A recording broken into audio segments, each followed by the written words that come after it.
Irmãos, vamos ouvir a pregação da palavra do Senhor. Vamos abrir as nossas Bíblias no livro do profeta Sofonias e vamos iniciar a nossa leitura a partir do versículo 1 e leremos até o versículo de número 8, que foi o texto da pregação anterior. Depois faremos a leitura do versículo 9 ao 13, que é o texto da pregação desta manhã. Assim diz a palavra do Senhor. Ai da cidade opressora, da rebelde e manchada, não atende a ninguém, não aceita a disciplina, não confia no Senhor, nem se aproxima do seu Deus. Os seus príncipes são leões rugidores no meio dela.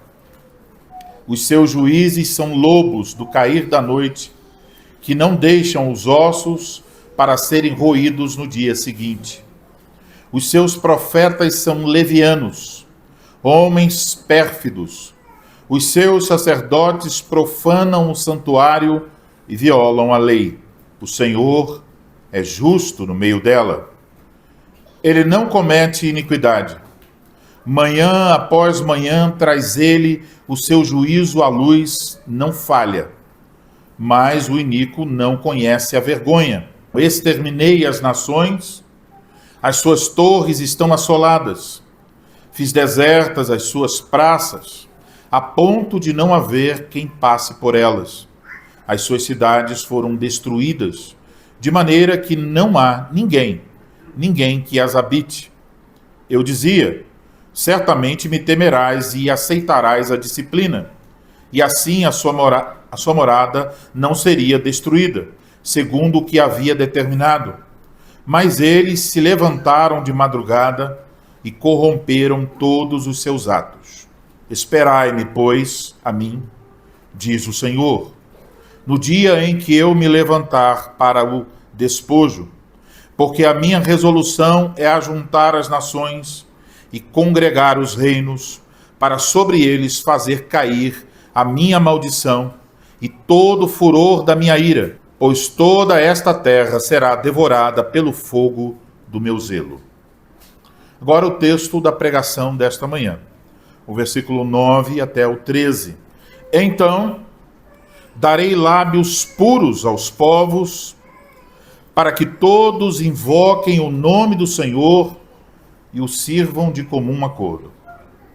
Da além dos rios da Etiópia, os meus adoradores, que constituem a filha da minha dispersão, me trarão sacrifícios. Naquele dia, não te envergonharás de nenhuma das tuas obras, com que rebelaste contra mim. Então, tirarei do meio de ti os que exultam na sua soberba, e tu nunca mais te ensoberbecerás no meu santo monte. Mas deixarei no meio de ti um povo modesto e humilde, que confia em um nome do Senhor. Os restantes de Israel não cometerão iniquidade, nem proferirão mentira, e na sua boca não se achará língua enganosa, porque serão apacentados, deitar-se-ão, e não haverá quem os espante. Até aí, a leitura da palavra do Senhor. Nós vamos, mais uma vez, orar e pedir a bênção do Senhor sobre as nossas vidas. Ó Pai eterno e bendito, mais uma vez, Senhor, nos deparamos com uma porção da Tua palavra, as Sagradas Escrituras, que demanda de nós esforço para compreender, fé para confiar no Senhor, que nos dá a graça de responder adequadamente ao que ouviremos. Pedimos que Tu ilumines o nosso entendimento e nos conceda, então, a capacidade de obedecer, de responder com gratidão, de cumprir a Tua vontade e dar glória ao Teu nome. Somos frágeis, fracos e dependemos do Senhor. Ajuda aquele que há de falar para que o faça com clareza, buscando a glória do Teu nome, a exaltação do Teu Filho, que mais uma vez o Evangelho nos seja apresentado por meio do livro do profeta Sofonias. Oramos e pedimos isso, em nome do Senhor Jesus Cristo. Amém. Amém. Amados irmãos em nosso Senhor Jesus Cristo, Imaginem que vocês tivessem compartilhado com um amigo ou um parente que em sua igreja você está ouvindo uma série de sermões sobre o livro do profeta Sofonias. Que ouvindo isso, seu amigo ou parente perguntasse a você: Sofonias, é sobre o quê? Qual é o assunto do livro do profeta Sofonias? O que você responderia? Eu imagino que muitos de vocês diriam algo mais ou menos assim. A mensagem de Sofonias é sobre o juízo de Deus contra os pecadores. Até uma palavra, uma expressão que se repete muito nesse livro é o dia do Senhor, que é o dia de juízo, no qual Deus fará cair o fogo da sua ira contra todos os rebeldes. Mas então o seu amigo ou parente diz: mas é só isso? É só juízo? Existe alguma coisa além de juízo no livro do profeta Sofonias? Qual seria a sua resposta? A pregação de hoje nos ajudará com essa resposta. A mensagem de Sofonias não mostra apenas que Deus é justo, mas mostra igualmente que Deus é misericordioso. Na mensagem de Sofonias está entrelaçada com os relâmpagos e trovões da ira de Deus, a graça, a misericórdia e a bondade de Deus. Há no meio da mensagem de juízo uma mensagem de esperança que revela a graça de Deus. Isso já se evidenciou no capítulo de número 2, versículo 11, veja em sua Bíblia. O Senhor será terrível contra eles, porque aniquilará todos os deuses da terra. Isso é juízo. Todas as ilhas das nações, cada uma do seu lugar, o adorarão. Isso é misericórdia. Anuncia-se aqui o juízo, mas também a graça. Deus terá adoradores de todas as nações. Para entender essa relação entre o juízo e a misericórdia aqui no livro do profeta Sofonias, é importante entender e lembrar que Deus havia escolhido os descendentes de Abraão para que eles fossem testemunhas diante dos povos a respeito do Senhor Deus, para que eles conduzissem como um exemplo as nações também à adoração ao Senhor. Mas o que encontramos no decorrer de toda a história do povo de Deus na Antiga Aliança? O que encontramos quando lemos sobre a história do rei Josias e o que aconteceu em seus dias? O que encontramos quando lemos aqui a profecia de Sofonias? Judá desprezou a aliança, pisou as promessas, não cumpriu suas obrigações. E mesmo quando Deus deu a eles um rei fiel, o rei Josias, eles acataram aquela reforma apenas de maneira externa. Eles se mantiveram em seu orgulho. Eles continuaram a praticar aquilo que Sofonias diz de obras e atos perversos. Eles continuaram seguindo pelo caminho de rebelião e idolatria das nações. Em vez de influenciar as nações, eles foram influenciados por elas. A Judá, tão disposta a pecar, Deus ordenou então que eles esperassem o seu juízo. Foi assim que nós terminamos a pregação no último domingo, olhando para o versículo de número 8 do capítulo 3. Vejamos de novo. Esperai-me, pois, a mim, diz o Senhor, no dia em que eu me levantar para o despojo, porque a minha resolução é ajuntar as nações e congregar os reinos, para sobre eles fazer cair a minha maldição e todo o furor da minha ira, pois toda esta terra será devorada pelo fogo do meu zelo. Sem dúvidas. O Senhor apresenta-se como Deus justo. Ele castigará Judá. Ele castigará as nações por seus pecados. Esta é a mensagem de Sofonias, sobre a qual ouvimos nos últimos domingos. As nações falharam. Israel, o reino do norte, falhou. Judá, o reino do sul, falhou. Os reis falharam. Os profetas falharam. Os sacerdotes falharam. Por isso, a única esperança em meio a esta fraqueza, inconsistência, rebeldia e pecado, é que Deus mesmo tome uma atitude para salvar o seu povo, para salvar pessoas dentre todas as nações, pessoas adoradores que o adorem em espírito e em verdade.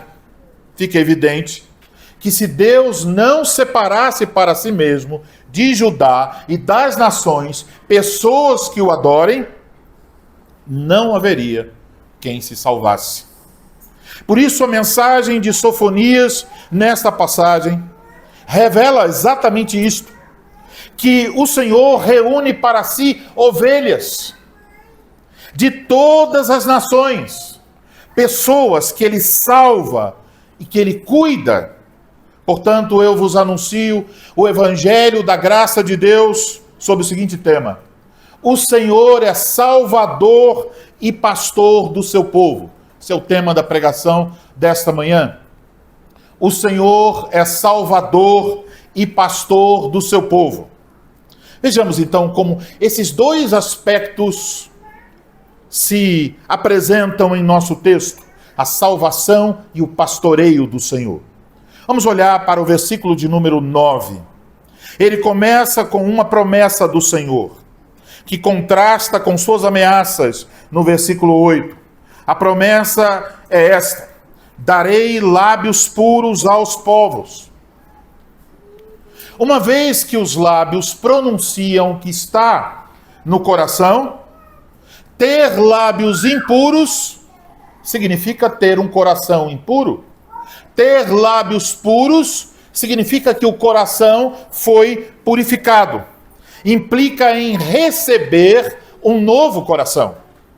Portanto, o Senhor está prometendo às nações conceder as bênçãos da salvação.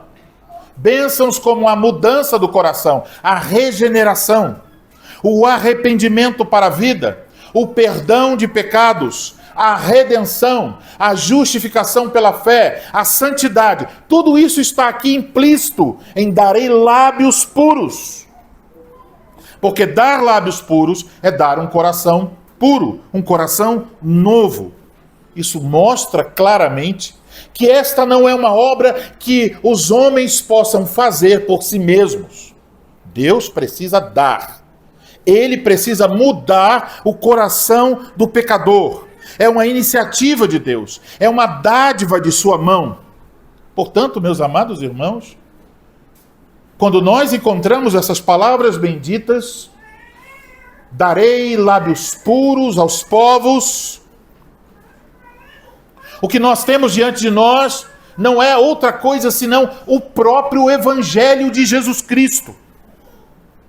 Quando Deus está prometendo esta bênção da salvação, estamos diante do mesmo Evangelho revelado a Abraão e registrado em Gênesis capítulo 12, versículo 3. Agora ouçam a explicação daquele texto de Gênesis, fornecida por Paulo em Gálatas capítulo 3, versículo 8. O apóstolo diz: ora, tendo a Escritura previsto que Deus justificaria pela fé os gentios, pré-anunciou o Evangelho a Abraão: em ti serão abençoados todos os povos. E aqui está Sofonias apresentando uma promessa similar. Deus está prometendo aos gentios as bênçãos da salvação. Sofonias não diz como isso acontecerá, Mas olhando para toda a Escritura, especialmente o Novo Testamento, nós sabemos que isso aconteceu mediante a obra de Jesus Cristo. O livro de Atos mostra como o Evangelho da graça de Deus foi ouvido, recebido por pessoas dentre as nações daquela época. E por meio de Cristo, quando os apóstolos enviados pregaram o Evangelho, na medida em que as pessoas ouviram o Evangelho, Deus deu lábios puros aos povos. Isso quer dizer que se você está em Cristo Jesus, você está incluído exatamente nesta profecia de Sofonias. Deus lhe concedeu lábios puros. Você é uma evidência da veracidade da profecia de Sofonias. Agora perguntamos com que objetivo Deus deu lábios puros aos povos? Eis a resposta. Ainda no versículo 9. Para que todos invoquem o nome do Senhor e o sirvam de comum acordo. Então aqui estão as duas maneiras pelas quais os salvos devem responder à graça salvadora. Em primeiro lugar, eles devem invocar o nome do Senhor.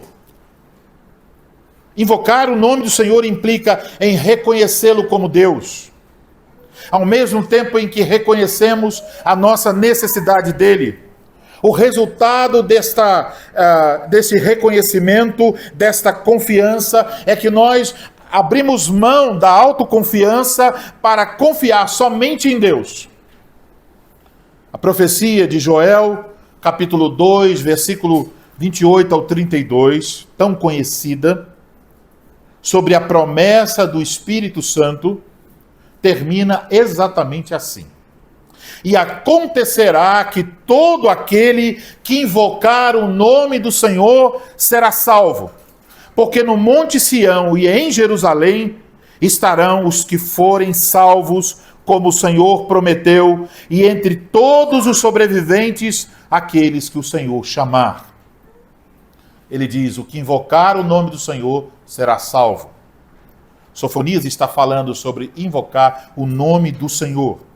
Paulo explica isso em Romanos 10, versículos 12 e 13. Ele diz que este invocar alcança não só os judeus, mas também os gentios. Diz assim, pois não há distinção entre judeu e grego, uma vez que o mesmo é o Senhor de todos, rico para com todos os que o invocam. Porque todo aquele que invocar o nome do Senhor será salvo. Isso você também encontrará no sermão de Pedro no dia de Pentecostes. Eu não tenho tempo para explicar os detalhes de Atos 2, mas você pode ver ali também que Deus deu lábios puros aos povos para que o invoquem. Exatamente quando aquelas pessoas estão falando em um idioma que eles não conheciam. A evidência clara de que agora, por meio de muitas línguas, o nome do Senhor é invocado. Em segundo lugar, os salvos devem servir ao Senhor. Isso quer dizer que um dos frutos da salvação é o empenho em servir ao Senhor. Esse serviço aqui se refere à vida inteira. Sofonias anuncia que servirão de comum acordo. No hebraico quer dizer de ombro a ombro. Implica em unidade, em comunhão, em parceria. Vejam então o contraste com os capítulos anteriores. Havia ali a descrição de pessoas focadas em si mesmas, cada qual com suas ideias, cada qual com seus objetivos diferentes. Mas agora, o Senhor promete unir um povo que terá o mesmo objetivo: glorificar a Deus. Portanto, quando nós estamos falando de mudanças promovidas pelo Evangelho, nós não estamos e não devemos nos referir a conceitos abstratos, vazios. Nós estamos falando de coisas verificáveis. Deus purificou nossos lábios. Deus nos deu um coração novo. Não só para que nós creiamos e confessemos seu nome diante dos homens, mas também para que o sirvamos. A implicação é que o Evangelho redireciona a nossa vida. E quando isso acontece, o nosso foco muda radicalmente. Isso fica claro ao observarmos o que o Senhor Jesus Cristo nos ensinou em Lucas 9, 23. Ele disse: se alguém quer vir após mim, a si mesmo se negue, dia a dia tome a sua cruz e siga-me. Portanto, um sinal claro de que alguém confia no Senhor, de que alguém invocou o seu nome, é este: você morre para si mesmo, para que Cristo viva em você. E eu quero que vocês entendam bem, meus irmãos. Qualquer coisa diferente disso, qualquer coisa que leve uma pessoa a viver para si mesma, a estar autocentrada, a buscar sua própria satisfação, a confiar em si, em suas capacidades, não é o Evangelho de Cristo Jesus. O cristão não é alguém que diz: eu confio em mim mesmo, eu tenho fé em mim mesmo. Todas essas coisas que fazem os homens olharem para si mesmos, viverem uma vida autocentrada, buscarem que o próprio Deus e todos lhe sirvam, isso não é o Evangelho, mas é apenas mais uma mentira do diabo. Agora, ainda sobre este servir, lemos no versículo 10, que menciona uma região para além dos rios da Etiópia. E nós não precisamos aqui nos apegar aos detalhes, mas a ideia central do versículo 10 é que mesmo entre os povos mais distantes, ilustrados aqui pelos habitantes da Etiópia, haverá adoradores do Senhor. Em capítulo 2, versículo 12, foi pronunciado um juízo sobre a Etiópia. Veja, 2:12. Também vós, ó etíopes, sereis mortos pela espada do Senhor. Mas agora, a Etiópia é mencionada em um contexto em que Deus está revelando sua graça. Deus diz: eu terei adoradores na Etiópia. Quando você abre o livro de Atos, você chega ao capítulo de número 8, você encontra um eunuco. Ele é um etíope. Ele não conhece o Evangelho, mas está voltando de Jerusalém para sua casa na Etiópia. E o Espírito Santo ordena que Filipe anuncie o Evangelho da graça de Deus para esse etíope. Isso é o cumprimento de Sofonias capítulo 3, versículo 10. Deus está chamando aquele homem eunuco etíope para que se torne um verdadeiro adorador do seu nome, para que conheça Cristo e a salvação providenciada por ele. O etíope de Atos 8 é cumprimento da profecia de Sofonias. E o Senhor promete que esses adoradores, vindo dos lugares mais longínquos como a Etiópia, trariam sacrifícios ao Senhor. É importante saber que a palavra sacrifício aqui em nosso texto refere-se a uma oferta de cereais, algo que era oferecido não para buscar perdão de pecados, mas para demonstrar gratidão a Deus.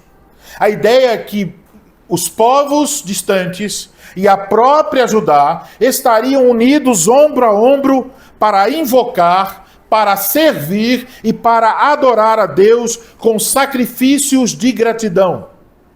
Uma indicação de que agora, na nova aliança, a parede da separação entre gentios e judeus cai e Deus tem apenas um povo, um rebanho.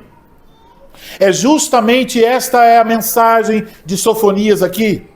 Deus está trabalhando Deus está purificando lábios. Deus está dando novo coração para reunir de todas as partes do mundo adoradores verdadeiros dentre todos os povos. Eis a imagem que nós podemos encontrar em Apocalipse capítulo 7, versículos 9 e 10.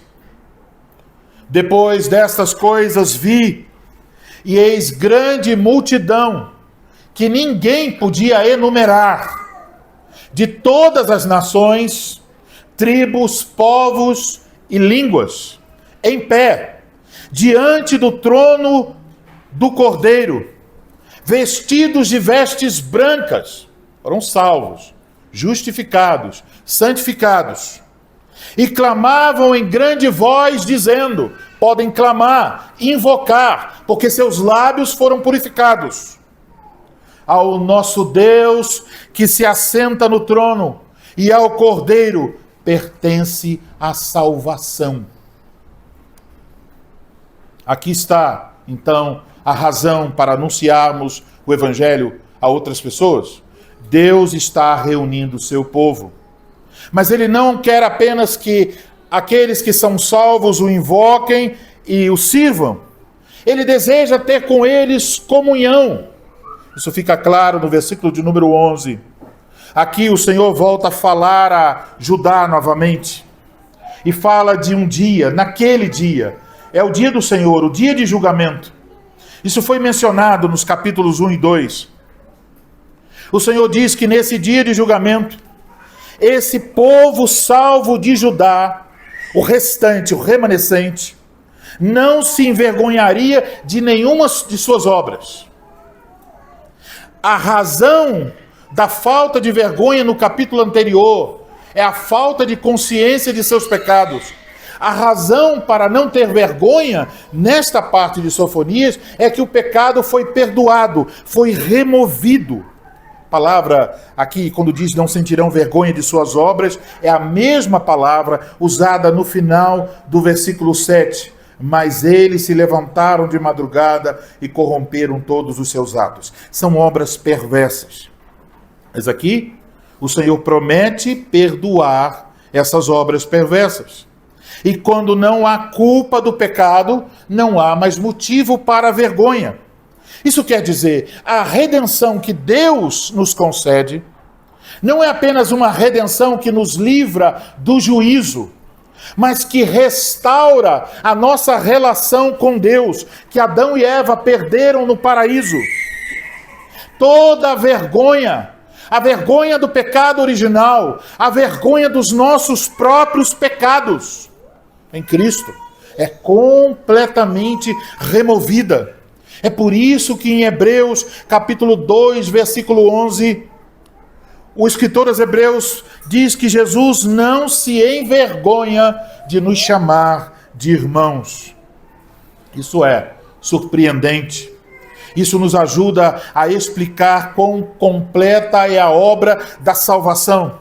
Nós estávamos perdidos, vivendo em pecado, legitimamente cobertos de vergonha, ignomínia, a Bíblia chama. Mas Deus, através de sua graça, nos restaurou e nos libertou da vergonha. Cristo agora pode olhar para nós e dizer: vocês são meus irmãos. Não há nada na vida de vocês que impeça a relação de vocês com Cristo e com o próprio Deus. Não há mais motivo para vergonha, porque Cristo sofreu a vergonha na cruz do Calvário. Então, no versículo 11, encontramos outro verbo que também descreve o agir do Senhor. Ele não só remove a vergonha, mas ele também diz que vai tirar do meio de Judá e Jerusalém os que se exultam na sua soberba. Completa: e tu nunca mais te ensoberbecerás no meu santo monte. O monte aqui é o Monte Sião. Indica que a soberba estava ligada à ideia do povo pensar: nós temos o templo, nós temos o palácio, nós temos os muros, estamos numa boa cidade, nada nos acontecerá. As bênçãos de Deus para eles serviram como muletas para permanecerem em seu pecado. Eles usavam as promessas para permanecer no pecado. Mas Deus diz: eu vou acabar com isso. Eu vou tirar os orgulhosos do meio do meu povo. Ele então diz: eu vou deixar no meio de Judá um povo modesto e humildes. Quem deixa é o Senhor. Essas duas palavras, modesto e humilde, estão muito próximas no que diz respeito ao seu sentido. Elas falam de alguém que se sente inferior, pobre, fraco, miserável. Então, o que se tem em mente aqui não é o status social de uma pessoa, mas a condição do seu coração. Como a pessoa se vê diante de Deus. A humildade não resulta do menosprezo de nós mesmos. A humildade resulta simplesmente de reconhecer a verdade sobre nós mesmos. Que não somos bons por natureza. Não somos capazes de nos salvar. Somos apenas pecadores, miseráveis, dependentes da graça de Deus. Somos mortais, somos falíveis, necessitamos de ajuda. E essa ajuda só pode ser conseguida pela graça de Deus. O texto diz que a modéstia e a humildade dos que o Senhor deixaria é exemplificada na confiança deles no nome do Senhor. Agora observem que no versículo 9 se disse que os povos invocariam o nome do Senhor. Agora diz que os que fossem deixados em Judá seriam aqueles que confiam no nome do Senhor. Aqui então se unem Judá e os povos, todos tendo sido alcançados pela graça de Deus. Judá colocando sua confiança no Senhor, os povos colocando sua confiança no Senhor. Os deixados são chamados em nosso texto de os restantes de Israel, ou seja, o remanescente. Então, o Senhor está dizendo em Sofonias: eu vou derramar a minha ira sobre Judá, mas eu vou deixar alguns, eu vou escolher alguns para demonstrar a minha graça e misericórdia para com eles. De maneira clara aparecem aqui, nesse contexto, aquilo que Moisés aprendeu quando o Senhor revelou a ele a sua glória. Terei misericórdia de quem me aprouver ter misericórdia.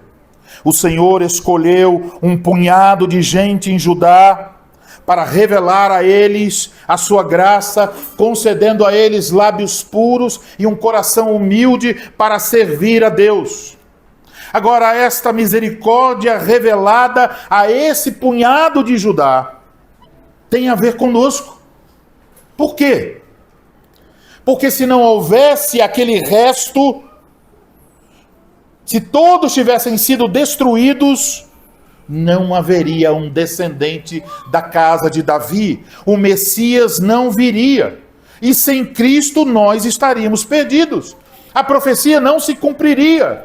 Então, para o bem das nações, Deus preserva um punhado em Judá. Esse punhado em Judá foi levado cativo para a Babilônia depois. Voltou da Babilônia um povo modesto e humilde. E sabemos agora que o mais humilde dentre os humildes é aquele que disse que ele é manso e humilde de coração, o nosso Senhor Jesus Cristo. O Senhor diz que o resto não cometerão iniquidade, nem proferirão mentira, e na sua boca não se achará língua enganosa. Há uma mudança de vida aqui. Em vez de cometerem todos aqueles pecados, aquelas obras perversas, diz: não cometerão iniquidade, não proferirão mentira, e na sua boca não se achará língua enganosa. Isso não é pelo esforço dos homens, isso é por causa do agir gracioso e soberano do Senhor. Que aqui, então, nesse contexto, revela-se não só como pastor, mas ele agora se apresenta como não só como Salvador, mas ele agora se apresenta como pastor do seu povo. Ele diz: eu vou apacentá-los e vou remover o pecado de suas vidas. O Senhor, como pastor, promete apacentar suas ovelhas. Elas serão alimentadas, cuidadas, curadas, guiadas. Ele promete que elas serão protegidas. E até diz uma linguagem muito parecida com a linguagem do Salmo 23. Deitar-se-ão, e não haverá quem os espante. Não haverá, então, diz o Senhor, nenhum motivo para medo. Vai chegar o dia em que não haverá mais nenhum perigo. Desfrutarão de paz. E essa paz, aqui em Sofonias, vem não somente como a remoção dos problemas, mas com a remoção da causa dos problemas, o pecado. Isso faz lembrar algo importante. Muitas vezes nós nos esquecemos disso. Grande parte do nosso estresse e turbulência que rouba a nossa paz é porque o pecado rouba a nossa paz.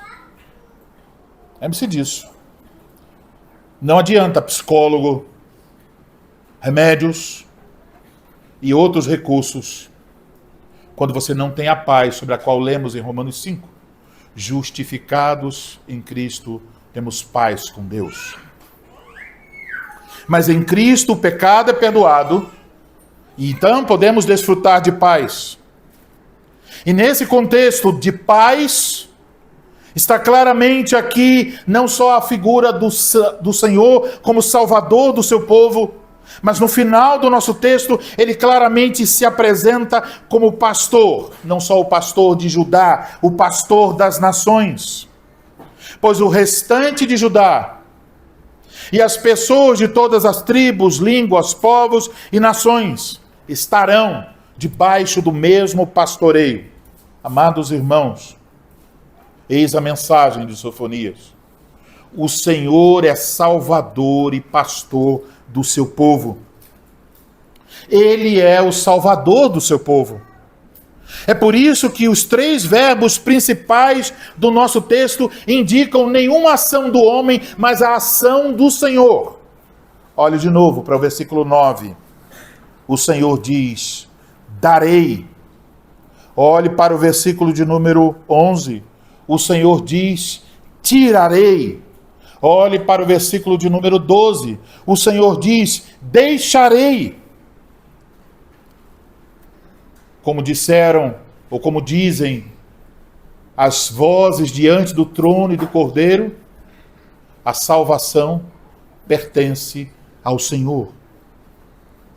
Agora, além desses verbos que indicam a salvação de Deus, também há um outro verbo que indica o cuidado de Deus. Serão apacentados. O Senhor também é o pastor que nos apacenta. Em todos esses verbos, o agente é Deus. É Ele quem salva. É Ele quem pastoreia. É Ele quem reúne. É Ele quem dá lábios puros aos povos. As promessas que encontramos aqui em Sofonias tiveram certamente o início do seu cumprimento com o remanescente do cativeiro babilônico. Mas essas promessas todas alcançam seu ápice em uma pessoa, o Senhor Jesus Cristo. Por meio de Jesus Cristo, Deus se revela o nosso Salvador e o nosso pastor. Não só aos judeus, mas a pessoas de todas as tribos, povos, línguas e nações. Eis o que lemos em João capítulo 10, versículo 11, onde o próprio Cristo disse: eu sou o bom pastor. Ele é pastor. O bom pastor dá vida pelas ovelhas. Ele também é salvador. Jesus Cristo, nosso salvador e pastor, prometeu exatamente o que a profecia de Sofonias anuncia aqui. Ele disse no mesmo capítulo de João 10, no versículo 16: Ainda tenho outras ovelhas, não deste aprisco, Judá. A mim me convém conduzi-las, e elas ouvirão a minha voz, e então haverá um rebanho e um pastor. Amados irmãos, se estamos em Cristo, estamos incluídos nessas palavras de Sofonias e de Cristo Jesus em João 10. O que diz o apóstolo Pedro em sua primeira carta, capítulo 2, 25, se cumpre em nós.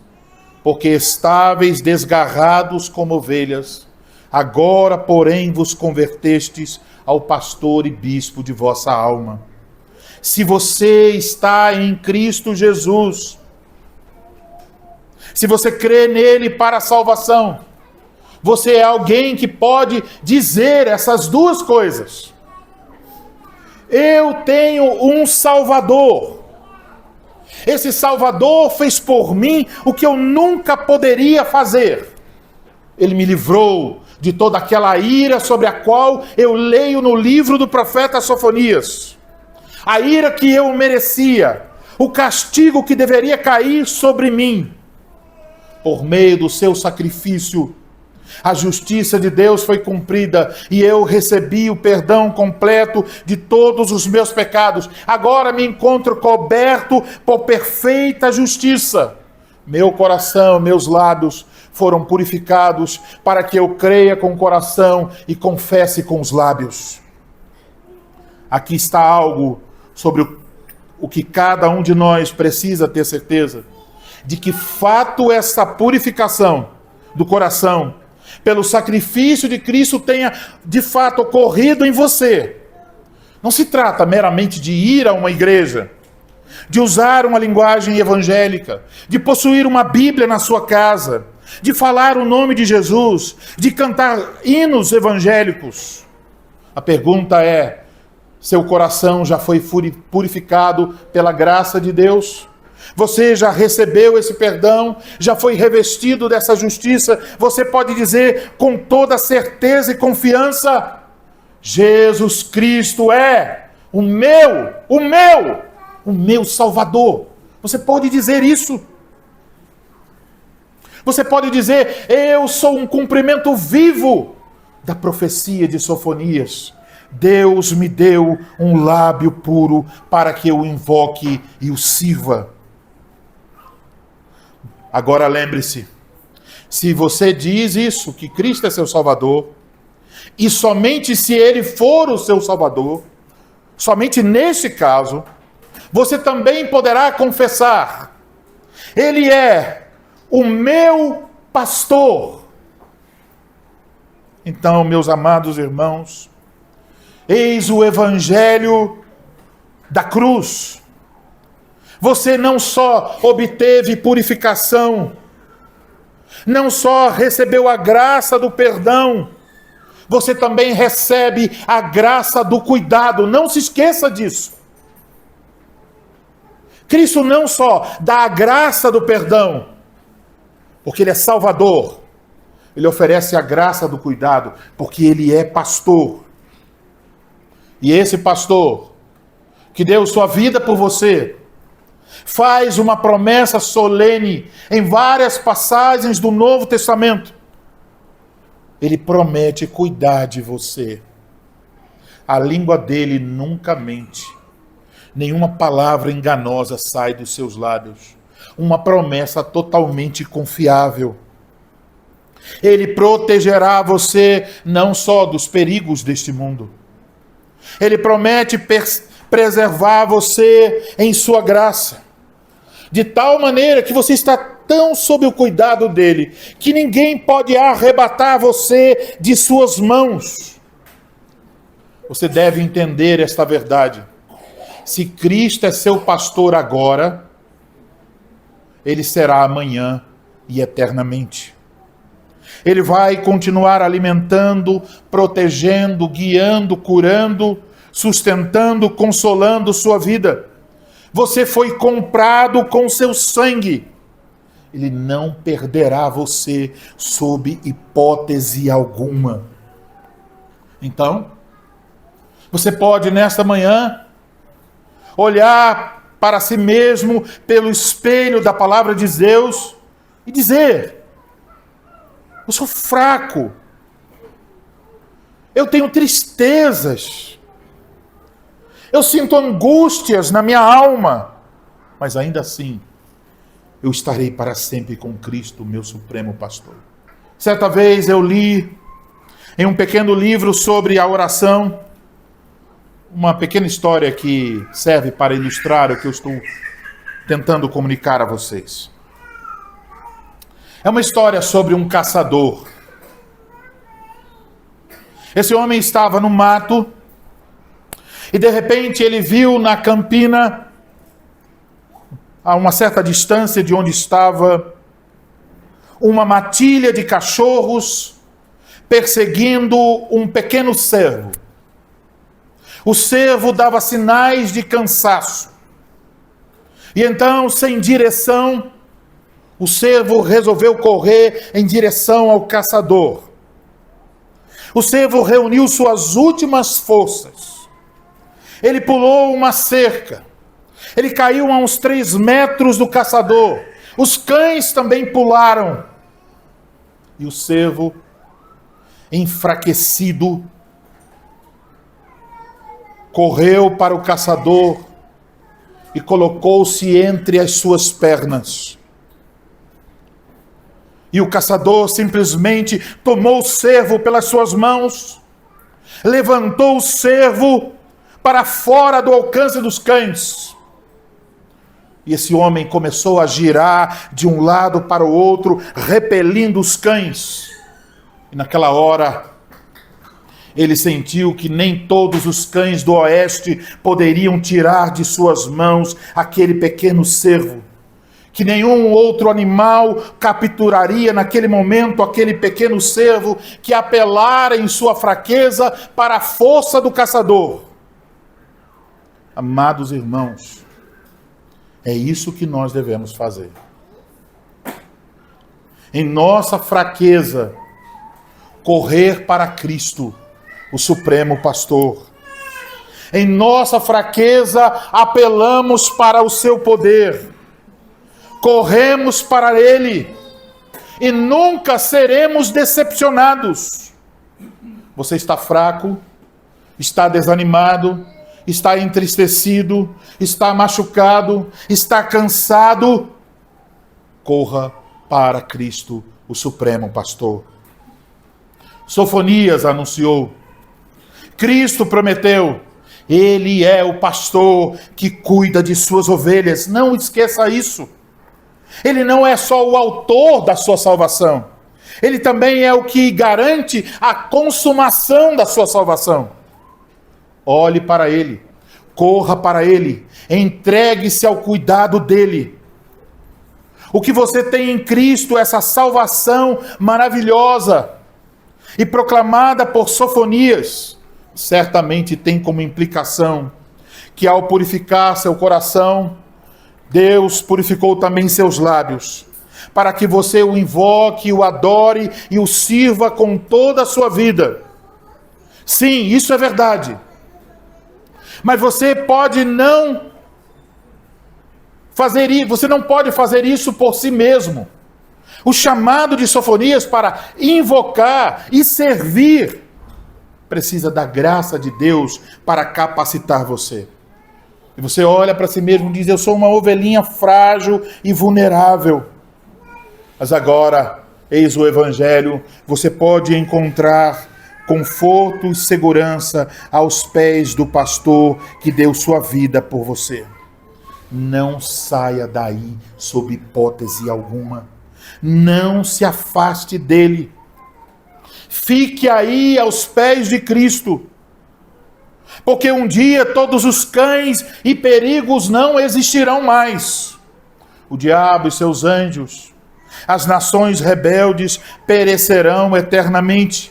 O pecado não existirá, nem lágrimas, nem dor, nem morte. E você estará eternamente seguro sob o pastoreio de Cristo Jesus.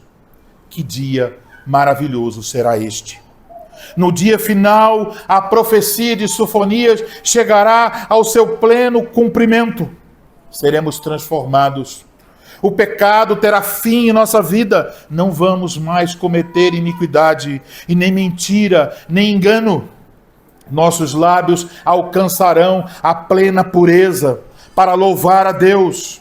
Nós ofereceremos sacrifícios de gratidão, todos, de diferentes nações, ombro a ombro na eternidade, servindo ao Senhor, sem termos nenhum motivo de vergonha, servindo plenamente com alegria, e seremos saciados eternamente.